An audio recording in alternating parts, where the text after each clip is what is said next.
कांग्रेस ये अवस्था हेबार प्रकृत कारण कौन तो कटक चौद्वार उपर आप कौन कहे आप भी देखुं विभिन्न समस्या भी लोकंर अच्छी कि 24 वर्ष भितर ये समस्या कौन पर समाधान हो पारे कौन हो पारे प्रकृत में कांग्रेस नेतृत्वहीन हो पड़ा ना कांग्रेस नेतृत्व ठीक नेतृत्व को दि जाऊनी केन्द्र किसी असुविधा होची प्रकृत कौन रही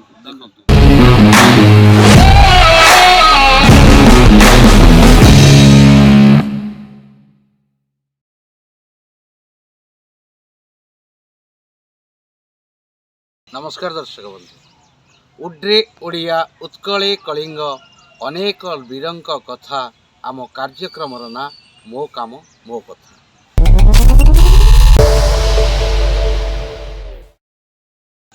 हाँ दर्शक बंधु ये मो काम मो कथा कार्यक्रम रे आज आम एमती जड़े अतिथि को पाइछु जी कि निज जीवन प्रत्येक मुहूर्त कटै लोक मान सेवार तांकर कथा ठारू काम को से बेसी प्राधान्य दे था ना केबे से हारिबा शिखी ना केबे से पछगुंचा देइछंती दिने कलिंगर वीरपुत्र मानकर जो वाक्य थिला पछगुंचा नहीं वीरर जातके नमरे केबे से पराण आतंके से भलिया जड़े सुदक्ष वीर आज आम गहणर अच्छा आम अतिथि भाव में आम पाइचु एवं कटक माटीर जड़े सुयोग्य संतान श्रीजुक्त जिनेश दास महोदय भाई के जी पचारिबा बुझा वर्तमान राजनीति इतिहास कथा ए समाजर कथा लोकमान चलनी एवं केमिति हेले ए धारा धीरे धीरे परिवर्तन हो भेटिबा भाई के जी आम स्वतंत्र अतिथि श्रीजुक्त जिनेश दास महोदय भाई प्रणाम केमिति अच्छांती प्रथम कथा भल अच्छी जगह दयार भल अच्छी महाप्रभु दयार बहुत भलरे अच्छी आ सकाळ मॉर्निंग वॉक सब सरीगला सकाळ मॉर्निंग वॉक सब कौन कहे आज जो समाज वर्तमान जो बड़ी भाव में परिस्थिति परिवेश आसला केमती कौन ठीक करा पारे देखो सर्वप्रथम गोटे जिनस हूँ भल जिनसा हवा दरकार भल लोक आसवा दरकार जेकोसी जगह जेकोसी क्षेत्र में से समाज सेवा क्षेत्र हो राजनीति क्षेत्र हो चाकरी हो व्यवसाय हो जो क्षेत्र में भलटा सब प्राधान्य हवा दरकार भलटा आगे आसा दरकार तेणु भलटा टी दबी जाऊँगी आम जहाँ देखुचे आजिकल संसार में भलटा टी दुर्बल हो असहाय फिल हो खराबटा टी हावी हो न्याय अन्याय युद्ध सब लगे तेणु कि प्रकृत कथा सब धर्मर जय हम आ भलटा ही जीत निश्चित कथा बर्तमान भाई देखा जाऊँ भारत वर्ष जड़े स्वतंत्र दल हूँ कांग्रेस दल जी कि जातीय दलर मान्यता पाई जातीय दल किंतु ओडिशा राजनीति देखा जाऊँ आंचलिक दल विजु जनता दल बर्तमान दीर्घ 24 वर्ष है शासन कर भितर आपण जीवन छात्र जीवन ठार राजनीति आरंभ कर छात्र कांग्रेस सभापति एवं वर्तमान कटक चौद्वार विधायक भाव में लोक आपण को देखिए कांग्रेस ये अवस्था हेबार प्रकृत कारण कौन देखो सर्वप्रथम आप स्पष्ट भाव कह ये जो जिनस आसला आप 24 वर्ष तले जो बर्तमान विजु जनता दल सरकार अच्छी सरकार गठन है जो दल तैयारी करागला सीटा गोटे विजु जनता दल खाली ना भारतीय जनता पार्टी आ विजु जनता दल मिलित उद्यम से मेट होता आप मन थी से मेट होता से गोटे मेट होता ये आम विभिन्न गणमाध्यम देखीचु विभिन्न टीवी भी देखीचु से मैंने खोला खोली भाव मार्डी जे विजु जनता दल भारतीय जनता पार्टी पैसा देता विजु जनता दल तैयारी करता जेहेतु कांग्रेस गोटे जातीय दल था कांग्रेस एत सुदृढ़ था ओडिशा तेणु गोटे योजना भाव गोटे प्लां वे कले प्लानिंग जे कांग्रेस को केमती हटा जापर गोटे आंचलिक दल तैयारी कराटा को से प्रोत्साहन करके मानी गणमाध्यम से मानी तेणु जो करके कले आउे मेट है मेट करके गोटे टार्गेट था कांग्रेस को केमती दूरता रखा से 8 वर्ष है सरकार भी थे मिलमिशिकी सरकार थे 9 वर्ष है कितु से डिफरेन्सेस कौन है कौन नहीं आम आज देखूँ दीर्घ गत वर्ष पर पुणी पुनर्बार मेट होगा संभावना आम तो कहूँ कांग्रेस दल पुणी कहीं देखुं जो लोक सतटा जना पड़गला लोक फिल कर कौटना कौटी विजु जनता दल भारतीय जनता पार्टी गोटाए मुद्रार एपाक सेपाक से लोक बर्तमान चिंता कले ना ये बहुत होगा नाटक बाजी बर्तमान आम मूल दल को तेणु से बर्तमान भी देखुं तो कांग्रेस उत्थान कांग्रेस पतन कि कांग्रेस जो पुणी पुनर्बार उत्थान ये सब जिनसटा गोटे अस्वाभाविक प्रक्रिया ना भी किंतु किसी परिमाण स्वाभाविक प्रक्रिया भी आसब ବର୍ତ୍ତମାନ କଟକ ଚୌଦ୍ୱାର କଥା କ'ଣ କହିବେ? କଟକ ଚୌଦ୍ୱାରରେ ଦୀର୍ଘ ଦିନ ଧରି ବିଜୁ ଜନତା ଦଳର ରାଜନୈତିକ ନେତାମାନେ ରହିଛନ୍ତି। ଏ ବର୍ଷ ଆପଣ କଟକ ଚୌଦ୍ୱାରକୁ ଆସୁଛନ୍ତି। କଟକ ଚୌଦ୍ୱାରର ପରିବର୍ତ୍ତନ ନିଶ୍ଚିତ ହେବ ବୋଲି ଆଶା ଏବଂ ବିଶ୍ୱାସ। ତ କଟକ ଚୌଦ୍ୱାର ଉପରେ ଆପଣ କ'ଣ କହିବେ? ଆପଣ ବି ଦେଖୁଛନ୍ତି ବିଭିନ୍ନ ସମସ୍ୟା ବି ଲୋକଙ୍କର ଅଛି, କିନ୍ତୁ 24 ବର୍ଷ ଭିତରେ ଏ ସମସ୍ୟା କ'ଣ ପାଇଁ ସମାଧାନ ହେଇପାରୁନି? ନାଇଁ, ମୋର ଗୋଟାଏ ପ୍ରଶ୍ନ, ଆମେ ତ ଗୋଟେ ବ୍ୟକ୍ତି ବିଶେଷରେ ଗୋଟିଏ ପରିବାରକୁ ଦିଆହେଇଛି। ଦୀର୍ଘ ବର୍ଷ ହେଲା କଟକ ଚୌଦ୍ୱାର ଦାୟିତ୍ୱ ଦିଆହେଇଛି। କଟକ ଚୌଦ୍ୱାର ପୂର୍ବରୁ କଟକ ସଦର ଥିଲାବେଳେ ମଧ୍ୟ କଟକ ସହର ବିଭିନ୍ନ ଅଂଶ ଥିଲା। ତ ଗୋଟେ ପରିବାରକୁ ଦିଆହେଇଛି, ଜଣେ ବ୍ୟକ୍ତି ଗୋଟେ ପରିବାର ହାତରେ ହିଁ ଅଛି। କିନ୍ତୁ ମୋର କହିବା କଥା, ଆମେ ମଧ୍ୟ ଦେଖୁଛୁ, କଟକ ସହରବାସୀ ସମସ୍ତେ ଦେଖୁଛନ୍ତି, କଟକବାସୀ ଚୌଦ୍ୱାରବାସୀ ସମସ୍ତେ ଦେଖୁଛନ୍ତି, ବିକାଶ କାହାର ହେଇଛି? ଯେଉଁ କଥା ଆସୁଛି ବିକାଶର କଥା, ବିକାଶ କାହାର ହେଇଛି? ଆପଣଙ୍କର ଆମର ତ ନୁହଁ। ତାହେଲେ ବିକାଶଟା କାହାର? ଯଦି ଆପଣଙ୍କର ଆମର ବିକାଶ ହେଇନି, ତାହେଲେ ବିକାଶଟା କାହାର ହେଇଛି? ସେଇଟା ତ ଯେଉଁ ଜନତା ଜବାବ ମାଗୁଛନ୍ତି ଯେ ବିକାଶଟା କାହାର ହେଇଛି। ଯଦି କଟକ ସହରବାସୀଙ୍କ ହେଇନି, ଚୌଦ୍ୱାରବାସୀଙ୍କର ହେଇନି, ଜଗତପୁର ବାସୀଙ୍କର ହେଇନି, ତାହେଲେ କାହାର ବିକାଶ ହେଲା? ଆଉ କାହାର ଡେଭଲପମେଣ୍ଟ ହେଲା? ଆଉ କେଉଁଠି ନା କେଉଁଠି ବିକାଶ ନାଁରେ ଯେଉଁ ବିନାଶ ଚାଲେଇଛନ୍ତି। ଆପଣ ଜବ୍ ଏମ୍ପ୍ଲୟମେଣ୍ଟ ହେଉ, ଆପଣଙ୍କର କଟକ ସହର କି ଚୌଦ୍ୱାର ହେଉ, ଏଇଟା ଶିଳ୍ପ ସମୁଦ୍ର ଜାଗା। ଶିଳ୍ପକୁ ନେଇକି ଆପଣ ବ୍ୟବସାୟ ବାଣିଜ୍ୟ ଜାଗା, ଜଗତପୁର ମଧ୍ୟ ବାଣିଜ୍ୟ ଜାଗା, ଏସବୁ ଜାଗାଟା ଆମ ନିର୍ବାଚନଟା ପୁରା ବାଣିଜ୍ୟମୟ। ଏଠି ଯେଉଁ ବାଣିଜ୍ୟ ଥିଲା ବିଗତ ଦିନରେ 30 ବର୍ଷ ତଳେ ଯାହା ଅବସ୍ଥା ଥିଲା, ଚୌଦ୍ୱାରର ହେଉ, ଜଗତପୁରର ହେଉ, କଟକର ହେଉ, ଏଇ ଯେଉଁ ଅଞ୍ଚଳ ଆମର ଅଛି ଶିଳ୍ପ ଅଞ୍ଚଳ, ବ୍ୟବସାୟ ଅଞ୍ଚଳ, ସେ ଆଜି ଅବସ୍ଥା ଅଛି କି? ଆମେ ସମସ୍ତେ ଜାଣିଛୁ ଯେ କଟକର ଅବସ୍ଥା ଶ୍ରୀହୀନ ହେବାକୁ ଯାଉଛି। ଆମର ରୋଜଗାର ବ୍ୟୟ ବଢ଼ିଛି, ଆୟ ବଢ଼ୁନି। ସେ ପ୍ରଶ୍ନର ଉତ୍ତର କିଏ ଦେବ? ସରକାର ହିଁ ଦେବ। ଯେଉଁ ସରକାରକୁ ଦୀର୍ଘ ବର୍ଷ ହେଲା ଲୋକ ଦେଇଛନ୍ତି, ଇଏ କରିଛନ୍ତି, ସେମାନେ ଦେବେ। ସେମାନେ କ'ଣ ପଦକ୍ଷେପ ନେଇଛନ୍ତି ଲୋକଙ୍କ ମୁହଁରେ, ପରିବାର ମୁହଁରେ ହସ ଉଠାଇବାକୁ, ରୋଜଗାର ବଢ଼ାଇବାକୁ? କିଛି ଅଛି କି? ଆମେ ତ ବୁଝିପାରୁନୁ। ଆମେ ତ ସମସ୍ତ ସାଙ୍ଗେ କଥା ହେଉଛୁ, ଆମେ ତ ବୁଝିପାରୁନୁ କି ସେମିତି କିଛି ଘଟଣା ଅଛି। ତେଣୁ ଲୋକ ଜବାବ ମାଗିବେ, ନିଶ୍ଚୟ ମାଗିବେ। ଆଉ ଜବାବ ମାଗିବାର ସମୟ ଆସିଛି। ଯଦି ବିକାଶ ହେଉଛି ତାହେଲେ ଆମର ହେବା ଦରକାର, ଆମ ପୁଅମାନଙ୍କର ହେବା ଦରକାର, ଆମ ପୁତ୍ରମାନଙ୍କର, ଆମ ଝିଆରୀମାନଙ୍କର ହେବା ଦରକାର, ଆମ ଭାଣିଜୀମାନଙ୍କର ହେବା ଦରକାର, ଆମ ଭଉଣୀମାନଙ୍କର ହେବା ଦରକାର, ଆମ ଭାଇମାନଙ୍କର ହେବା ଦରକାର। ବିକାଶ ଯଦି ଆମର ହେଉନାହିଁ, ଆମ ପିଲା ଖଟିବାକୁ ଯିବେ ବାହାରେ, ଆଉ ଏଠି ବସିକି ଅନ୍ୟ କିଏ ଆମ ଉପରେ ଅର୍ଡ଼ର ଦେବ, ତାର ପ୍ରତିବାଦ ହେବ, ଜୋରଦାର ପ୍ରତିବାଦ। ବିକାଶରୁ ବିନାଶ, ଏ ଯେଉଁ କଥା କହିଲେ, ବର୍ତ୍ତମାନ ଆମର ପୂର୍ବତନ ମୁଖ୍ୟମନ୍ତ୍ରୀ ଯିଏ ଥିଲେ କି ଆସାମର ରାଜ୍ୟପାଳ ସ୍ୱର୍ଗତ ଜାନକୀ ବଲ୍ଲଭ ପଟ୍ଟନାୟକ 100 ଦିନର 100 ଶିଳ୍ପର ଯୋଜନା କରିଥିଲେ ଏବଂ ସ୍ଥାପନ ମଧ୍ୟ କରିଥିଲେ ବୋଲି କୁହାଯାଏ। ତାଙ୍କର ଯେଉଁ ସ୍ୱପ୍ନ, ବର୍ତ୍ତମାନ ତାଙ୍କ ପରେ ଯେଉଁ ନେତା ଆସିଲେ ସିଏ ମଧ୍ୟ କହୁଛନ୍ତି ଯେ ନାଇଁ ଆମେ ସେଇଟାକୁ କରିବୁ। ଯେ ପ୍ରକୃତ ଆ ଭିତରେ କ'ଣ ରହିଛି ତଥ୍ୟ? ଦେଖନ୍ତୁ, ଯଦି ଆପଣ ଦେଖିବେ ପୁଙ୍ଖାନୁପୁଙ୍ଖ ଦେଖିବେ, ଏ ସମୟରେ ଯେଉଁ ଆହ୍ୱାନ ଦିଆଯାଇଥିଲା, ଯେଉଁଟାକି ତତ୍କାଳୀନ ମୁଖ୍ୟମନ୍ତ୍ରୀ ତଥା ଓଡ଼ିଶାର ଜନନାୟକ ଜାନକୀ ବଲ୍ଲଭ ପଟ୍ଟନାୟକ, ଜାନକୀ ବଲ୍ଲଭ ପଟ୍ଟନାୟକ, 1000 ଦିନ 1000 ଶିଳ୍ପ କାହାକୁ କରାଯାଇଥିଲା? 1000 ଦିନ 1000 ଶିଳ୍ପ ଓଡ଼ିଆ ପୁଞ୍ଜିପତିଙ୍କୁ ଦିଆଯାଇଥିଲା, ଓଡ଼ିଆ ଶିଳ୍ପପତିଙ୍କୁ ଦିଆଯାଇଥିଲା। ଶିଳ୍ପପତି ଯିଏ ନଥିଲେ ତାଙ୍କୁ ଡକା ହେଇକି ଶିଳ୍ପପତି କରାଗଲା। ଓଡ଼ିଶା ଷ୍ଟେଟ୍ ଫାଇନାନ୍ସିଆଲ କର୍ପୋରେସନରୁ ତାଙ୍କୁ ଲୋନ୍ ଦିଆଗଲା, ଜାଗା ଦିଆଗଲା, ସେମାନେ କେମିତି କରିବେ ବୋଲି ତାଙ୍କୁ ସୂଚନା ଦେଲା। ଯେତେ ଆପଣ ଦେଖନ୍ତୁ ଓଡ଼ିଶାରେ ଯେତେ ଅଛନ୍ତି, ଆପଣଙ୍କର ହୋଟେଲ ଇଣ୍ଡଷ୍ଟ୍ରି ହେଉ, ଆପଣଙ୍କର ମାନୁଫ୍ୟାକ୍ଚରିଂ ଇଣ୍ଡଷ୍ଟ୍ରି ହବ୍ ହେଉ, ଆପଣ ଯାହା ଅଛି, ଜଗତପୁର ହେଉ, ବ୍ରହ୍ମପୁର ହେଉ, ସମ୍ବଲପୁର ହେଉ, ବାଲେଶ୍ୱର ହେଉ, ଯେଉଁଠି ଆପଣ କଟକ ହେଉ, ଯେଉଁଠି ଆପଣ ଜଗତପୁର ହେଉ, ଖପୁରିଆ ହେଉ, ଯେତେ ଆପଣ ଦେଖିବେ ସବୁ ଜାଗାରେ ସେଠି ପ୍ରୋତ୍ସାହନ ଦିଆହେଉଥିଲା ଓଡ଼ିଆ ଭାଇ ଆମର କେମିତି ହେବେ। ଆଜି ହେଉଛି, ମୁଁ ଏକ୍ଜାକ୍ଟଲି କହୁଛି, ଆଜି ମାନେ କହୁଛନ୍ତି ହେଉଛି, କିନ୍ତୁ କାହାର ହେଉଛି? ଆମ ଓଡ଼ିଆ ଭାଇର ତ ହେଉନି, ଆମ ଓଡ଼ିଆ ପୁଞ୍ଜିପତିଙ୍କର ତ ହେଉନି। ସେମାନେ କେଉଁଠି ନେଇ ଆଜିକା ଡେଟ୍ରେ ଅଛି, କାହାକୁ କରୁଛନ୍ତି? ଅଣ ଓଡ଼ିଆଙ୍କ ପାଇଁ ପ୍ରୀତି। ସେତେବେଳେ ଜାନକୀ ବାବୁ ଓଡ଼ିଆ ପ୍ରୀତିରେ କରୁଥିଲେ, ସଂରକ୍ଷଣ କରାହେଉଥିଲା। ସ୍କୁଲ XIMB ଭଳିଆ କଲେଜ ହେଇଥିଲା, ସେଥିରେ 40% ରିଜର୍ଭେସନ୍ କରାହେଇଥିଲା ଓଡ଼ିଆଙ୍କ ପାଇଁ। ଆଜି ମୁଁ ଆପଣଙ୍କ ମାଧ୍ୟମରେ ପ୍ରଶ୍ନ ପଚାରିବାକୁ ଚାହୁଁଛି ସରକାରଙ୍କୁ, ଏତେ ସରକାରୀ ବେସରକାରୀ ଅନୁଷ୍ଠାନ ଖୋଲିଛି, ଏଥିରେ ଓଡ଼ିଆ ପିଲାଙ୍କ ସ୍ଥିତି କ'ଣ? କେତେଟା ଓଡ଼ିଆ ପିଲା ପାଠ ପଢ଼ୁଛନ୍ତି? ସେମାନଙ୍କୁ ଆପଣ ରଖୁଛନ୍ତି, ସଂରକ୍ଷଣ ଅଛି କିଛି? ଚାକିରି କ୍ଷେତ୍ରରେ ଓଡ଼ିଆ ଯାହା ହେଉଥିଲା, ସେଥିରେ ଓଡ଼ିଆ ଶିଳ୍ପପତି ଆମର ଥିଲେ, ପୁଞ୍ଜିପତି ଯେଉଁମାନେ ଶିଳ୍ପପତି ସେମାନେ ଓଡ଼ିଆ ଥିଲେ, ସେମାନେ ନିଶ୍ଚୟ ଓଡ଼ିଆ ଲୋକ ରଖିବେ। ଆମର ପାଖରୁ ତାକରୁ କଟକ ଲୋକ ହେଲେ କଟକ ରଖିବେ, ଭୁବନେଶ୍ୱର ଭୁବନେଶ୍ୱର, ବ୍ରହ୍ମପୁର ସମ୍ବଲପୁର,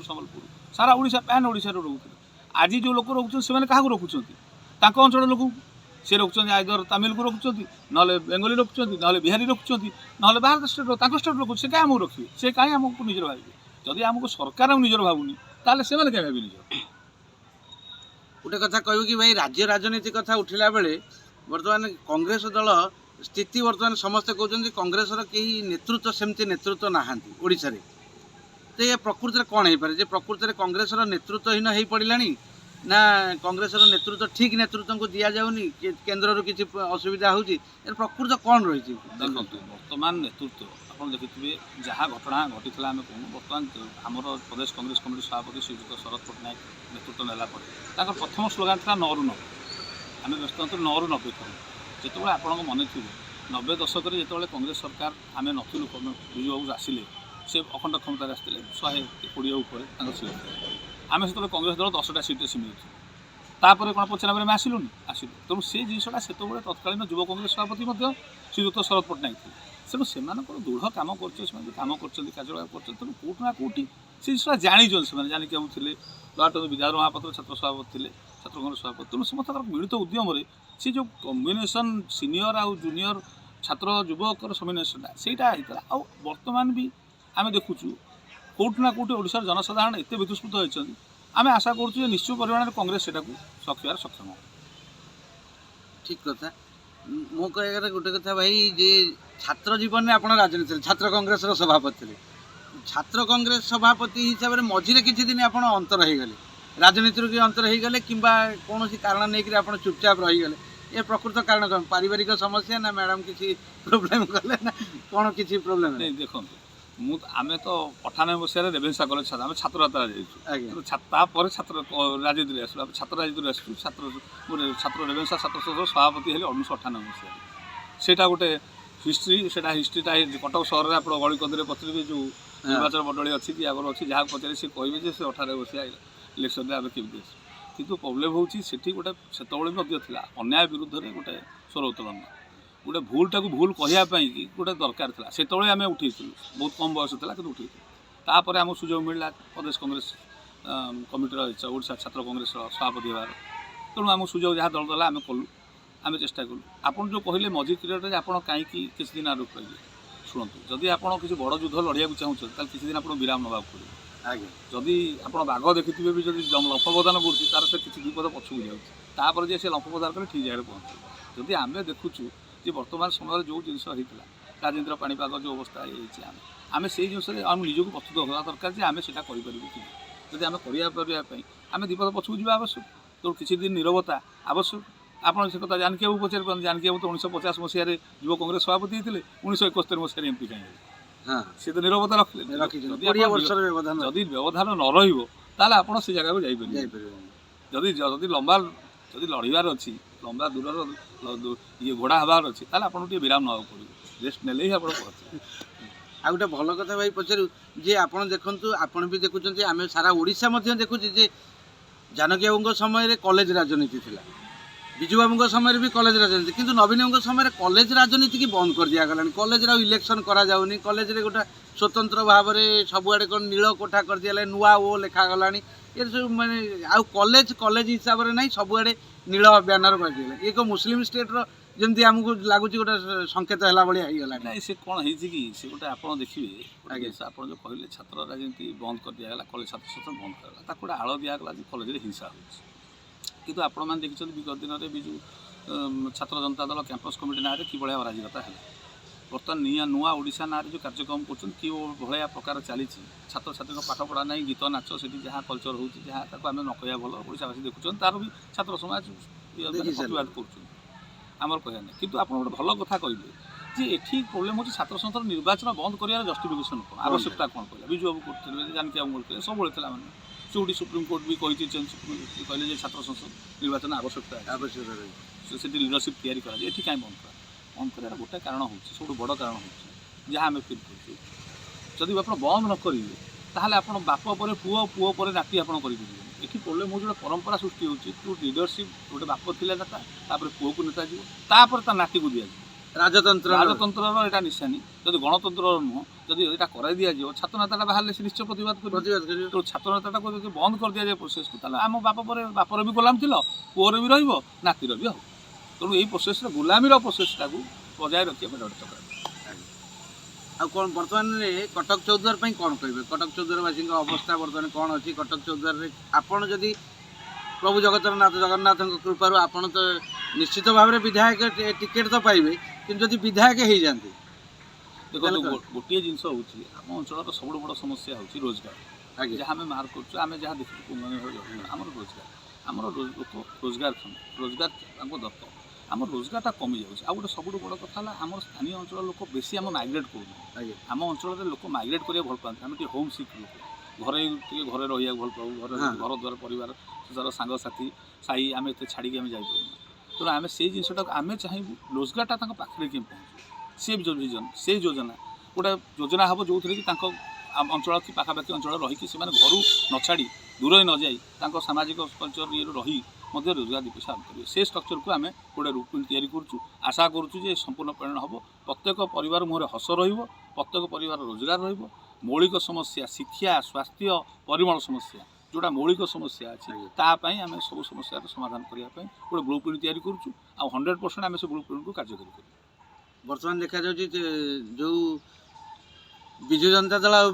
भारतीय जनता पार्टी कौन मिलित सहयोग करेंगे यह केते दूर संभव हम बोली लगुच देखो आप सहयोग मिलित ना कि से आम तो बार बार कहूँ आप तो आरंभ देखो कांग्रेस को हटेवाई जो कथा आसला से तो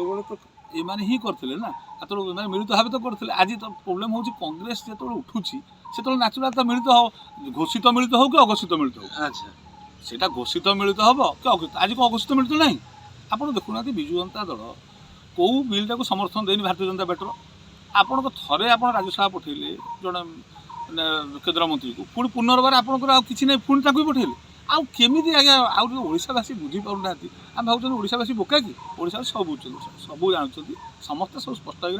बाकी सी करेंगे न करेंगे लोक आपर आज्ञा समय आसिले जनता विचार पारिवारिक भाई एत सब समस्या राजनीतिक आर बिजनेस भी अच्छी जड़े भल ऐतिहासिक आपण इतिहास बढ़िया कथा कहती या भितर पारिवारिक समस्या किसी सृष्टि है तो मैडम किसी करना ना ना भगवान सेमती किसी पड़ोसी जगह नहीं कहर कथा सेमती माने आपण धर आज जाइए गोटे मीटिंग की हठात मैडम गोटे कौटी बुलवा प्रोग्राम करते कि मीटिंग आसवा लेट होगा सेटा समस्त राजनीतिक दल व्यक्ति विशेष असुविधा अच्छी समय तो रहे रही किसी दुर्बलता नहीं रहा स्वाभाविक या भगवान का आशीर्वाद मैडम सहयोग आपण सागर था आज राजनीति में बर्तमान जिनेश दास जो भाई भाव में पाद दौरान निश्चित भाव में समस्त उपकार हम केवल कटक चौद्वारवासी न समग्र ओडिशा से आगुरी काम करते छात्र कांग्रेस सभापति जिते थे एवं सी जदि भी कटक चौद्वार विधायक भाव में हमें समग्र ओडिशावासी दुख से बुझे निश्चित भाव में भाई की आज कार्यक्रम विदाय ना पूर्व प्रभु जगतरनाथ जगन्नाथ पाखे ये प्रार्थना करूँ चलापथरे पुष्पवृष्टि करूँ निरामय जीवन यापन प्रभु कृपा करूँ एवं सफलता निश्चित भाव में आसू प्रभु जगतरनाथ जगन्नाथ मंगल करूँ जय जगन्नाथ जय जगन्नाथ जय जगन्नाथ।